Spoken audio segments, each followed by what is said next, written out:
मी पहिल्यांदा परळीच्या मायबाप जनतेचे मनापासून ऋण व्यक्त करतो की त्यांनी पुन्हा एकदा राष्ट्रवादी काँग्रेस, भारतीय जनता पार्टी आणि रिपाईच्या महायुतीला आज या ठिकाणी कौल दिला आहे। जवळजवळ एका दुसरी जागा सोडली तर जवळजवळ सर्व जागा महायुतीच्या आलेल्या आहेत। जे अपक्ष आहेत ते सुद्धा या ठिकाणी महायुतीचेच आहेत। त्यामुळं फक्त आता MIM आणि पंजा कुठंतरी पुढे आहे 2 जागेवर एवढं कळतं आहे, पण जवळजवळ सर्व जागेवर या ठिकाणी महायुतीने विजय मिळवला आणि ऐतिहासिक मताने नगराध्यक्षसुद्धा या ठिकाणी निवडून येतील।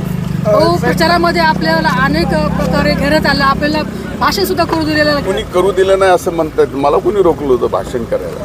मी एवढंच म्हणलं होतं की याचं उत्तर ज्यांनी माझ्यावर टीका केली आहे, ज्यांनी माझ्या परळीला बदनाम केलं आहे, याचं उत्तर मात्र त्यावेळेस मी 2 तारीख म्हणलं होतं। निवडणूक लांबली म्हणून आज 21 तारखेला परळीच्या मायबाप जनतेकडून ज्यांनी आम्हाला बदनाम केलं त्यांच्या तोंडात ही चपराक आहे। खासदार देखील इथं तळ ठोकून होते। इथं खासदार तळ ठोकून राहिले किंवा इथंच राहिले तरी परळीच्या मायबाप जनतेमध्ये काही फरक पडत नाही।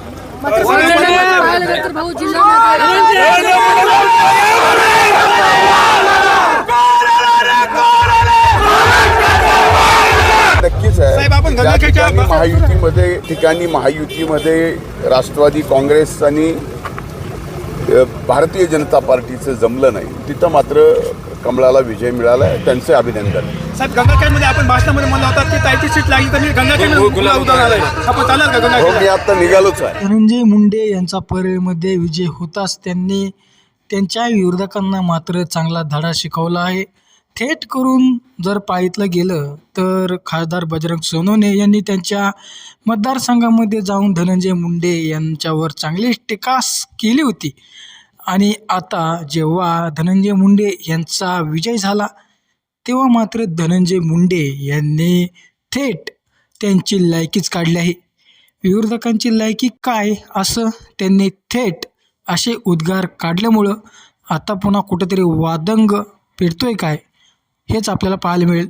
बऱ्याच दिवसापासून धनंजय मुंडे यांच्यावरती टीकास्त्र सर्वच नेत्यांनी केले होते आणि कुठेतरी ठरलं होतं की आता धनंजय मुंडे हे कमजोर झालेले आहेत, परंतु ही निवडणूक धनंजय मुंडे यांच्या बाजूने गेली आणि जनतेने त्यांना कौल दिला। आता आपल्याला पाहायला मिळेल की धनंजय मुंडे हे कसे निवडून आले होते आणि तिथे पुन्हा मतदारसंघामध्ये काय घडलं होतं का हेच विरोधक आपल्याला आता नक्कीच येणाऱ्या काळामध्ये आवाज उठवताना दिसतील।